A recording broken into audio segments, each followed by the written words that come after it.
What's up, guys? So this video is going to be a little short and just giving you guys an update. So about 2 nights ago, one of our goats, Winona, she is the La Mancha goat, the one with no ears. She was attacked, they think by a coyote. It was 2 o'clock in the morning. Just to give you a little backstory, we have 4 dogs. One of them is a Great Pyrenees, which is a livestock guardian dog, but we got him when we were going to close on another house like the day before, and then that house fell through, and so we ended up raising him for the first 9 months in our trailer before we got this house. So, or maybe even 10 months. But anyway, since then we've gotten 3 other dogs, a German Shepherd and then 2 dogs from the shelter. 3 of our dogs were out that night. Our girl dog broke her leg a few months ago, and so she's been inside. Even though she's her bone has fully healed, she's inside at nighttime. So we just had our Great Pyrenees, our German Shepherd, and then our other rescue dog outside that night. And I heard barking, and we have a little dog. He's the smallest dog, and he is always messing with the big dogs if they have something that he wants or anything like that. And so I heard him barking, and I heard our big dog Bucky barking, which is our Great Pyrenees. And usually when they're both barking at the same time, they're like fighting over something.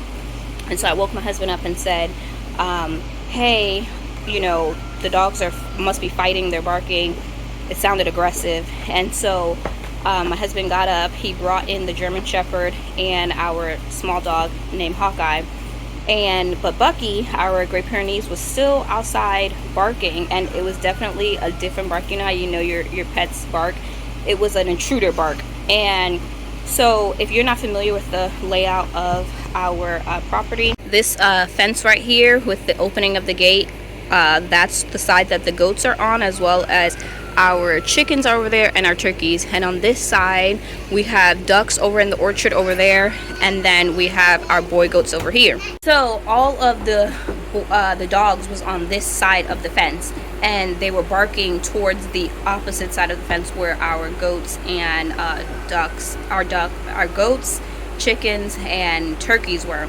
And so when we brought in, you know, what I thought was just like a dog fight, we brought in 2 of the dogs. Our Great Pyrenees was still outside barking, and so, you know, my husband laid back down, and I sat there for a minute or 2, and I was like, something's not right. Also, our German Shepherd, he never barks. He's not even a year yet. He's like 9 months, and he I'm just trying. So our German Shepherd, he doesn't really bark.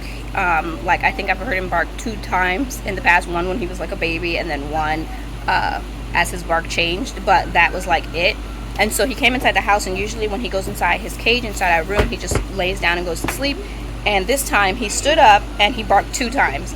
And I looked over at him, because it's surprising when you have a dog who doesn't bark, as well as having my Great Pyrenees outside barking aggressively. And so I woke my husband back up and I said, something's not right. I said, Bucky's outside barking like there's somebody on our property. I said, and then Onyx just barked 2 times, and he never barks. And so my husband's like, I don't think anybody's on our property. And I'm like, well, Bucky's definitely barking like there's an intruder. And so the whole time I'm thinking there's somebody on our property. So my husband got up with a flashlight and everything and went outside, and I'm still inside,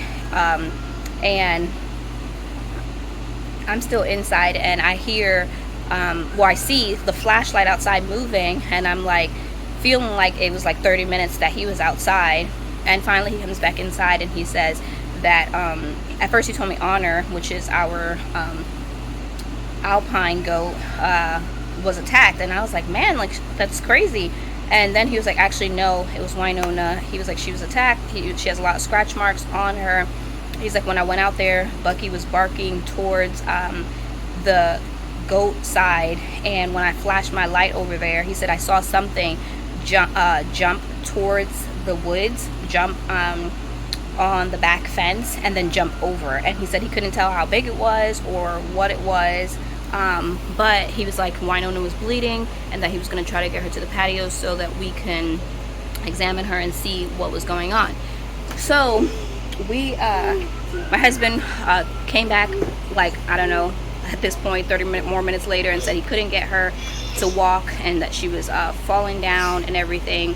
And so at this point I'm freaking out because it's, you know, at this time like 3 o'clock in the morning, and he's saying that he couldn't get her, you know, he couldn't get her up onto our patio area because she wouldn't walk from their side. And so I woke up my son, and by the time my son woke up, he held a flashlight and my husband was able to pick her up and bring her up here. He didn't want to pick her up originally because he didn't know like where all she was bleeding at. And so when we got her up here, we saw that she had some scratch marks on her, like 2 scratch marks on her udder, some scratch marks on her side, her legs. And so we cleaned her up and did all the things. And by that time we went to bed, or we finished, it was like 5 o'clock in the morning. And we called the vet. Well, I called the vet the next morning because I realized that it was more than just scratches, that underneath her leg, between where her leg and her chest meet, there was actually a puncture and it was bleeding, and she was not standing or putting weight on that leg. And so I ended up calling a vet. All the vets were, you know, closed. I did apply some bleed stop to stop the bleeding, and all the vets were not in that day except for one, which was an hour and 15 minutes away from here. So I made the appointment. They got us in at 4:30 yesterday, and so my husband was able to take her to the vet. And so I'm basically doing this video as an update to let you guys know why there hasn't been a video. I was waiting to see what the vet said. The vet did give her some shots and say that he does think it was a coyote, because we know that there is a fox that lives in the woods, because people have seen it before we moved here. They already told us that there was a fox that lived, and besides like deer, we've never had a problem with anything attacking our animals. This is the first time. So of course it was very scary. The vet said based on the scratches and what it looks like, he said it looks like a canine, like a dog attacked her. There's no stray dogs around here, and so he says that foxes usually don't attack full-grown goats, and he grew up on a farm, so he says he thinks it was a coyote. We've never seen coyotes over here, but it's scary to know that there's a loose coyote on the loose. And so last night I think it was last night, we ended up putting our Great Pyrenees and one of our other dogs on the opposite side with the goats. The reason why we hadn't before is because our chickens was over there, and before, one of our chickens got plucked to death, and we thought it was we didn't know which dog it was. Found out that it was our Great Pyrenees, and so we didn't want him to have the chance to do it again. That was months ago. But with our chickens having the automatic door and then being able to go in at night and then being protected by the electric fence, he respects the electric fence as long as it's on, and he knows he can't get the chickens, and the chickens are safe as long as they don't hop over the fence. And so he was over there last night. It was a very stressful night because every time he barked, I was up. Even though it wasn't aggressive barks like it was 2 nights ago, I was still very paranoid and scared.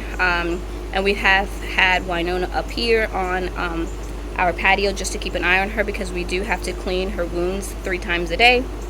The vet also gave us a shot that we have to give to her tomorrow. And we did have her baby Lucy up here for a little while with her, just so that they can see each other. But Lucy was banging on our glass window, and I thought she was going to break it because the whole house was shaking. And so I put her back out there with the rest of the goats. That's Lucy right there, Gracie and Honor. And so this is Winona, and I'm not going to move her, but that's basically one of her wounds right there. And then she has another scratch here, and then the rest of her wounds are mostly on her legs underneath. And then she had a few scratches on her udder, but like I said, I'm not going to move her. The vet didn't specify whether or not that we should keep her separated, but we've been keeping her separated because it's the first day. Well, yesterday was the first night that we got her home and figured out that the vet said everything was going to be okay. Just give her minerals and hay and grass. And so we do have her up here with a full pool. We did try to give her minerals. She won't eat it. She's been eating hay. when she wants to, but basically just laying. And with them telling us to keep her wounds clean, I did bring out a blanket out here so that she could lay on it. And the only reason I'm concerned about putting her back with in the field is because if she's basically going to be laying, it's going to be harder to keep her wounds clean, which is underneath her, which is where she's laying. And so I want to give it some more time for us to keep spraying those wounds, which we have to spray, they said, 3 times a day before we put her back out there. So I know this was a long explanation, but I felt like I had to do this video before I go back into the garden, because I do have some stuff that I need to plant and I didn't get to today. It was actually, that's Lucy bang for at the gate for her mom looking over here. I do have stuff that I need to do in the garden, but I felt like I needed to make this video first, give you guys an update on what was happening before I move on back into the garden. And I'll be sure to update you guys on her healing process and everything like that. So grateful that nothing else happened yesterday with our dog being out, and hopefully nothing happens like this in the future. I just thought about it, some questions that people might ask that I didn't clarify on. So like I said, we grew up with, our Great Pyrenees grew up with us inside of our trailer when for like 9 months, and that was before we had any animals. The first animals that we did get were chickens, but he didn't really like grow up protecting them. He grew up protecting my son, and so he protects this property, and basically I wasn't sure with our chicken getting plucked, which dog, you know, had done it. And then we had saw that, you know, he had picked up some chicken feathers, and so we're like, okay, he's the culprit. And so we wanted to keep him away from our chickens, with the chickens being on that side, and since we hadn't had any problems with him just being outside on this side, that was basically why we chose to keep him on this side away from our chickens and the temptation of maybe if a chicken flies over their electric netting or comes through, because they were super small, and they were coming out, and that's how he was able to get one. But with keeping an eye on him and watching him, and obviously letting him out on that side last night, he hasn't bothered any chickens, he hasn't bothered the goats. And so from now on, his permanent home will be on the opposite side, with the goats, turkeys, and chickens. And then we'll keep our non-farm dogs on this side, which has our ducks and our boy goats. And the crazy thing with all of this is that Winona didn't make any sound. We had no idea she was being attacked, because even when my husband was out there, she didn't make any sound. No one made any sounds except for our dog. And so definitely glad that our dog was outside to be able to alert us, because it could have definitely been a lot worse. The vet said that basically the worst spot was underneath her arm, where I guess the animal tried to pull her down to be able to get her. So obviously it was a smaller animal than she was, that it couldn't, you know, get her neck or anything like that. So very scary, and very grateful that Winona is okay and healing.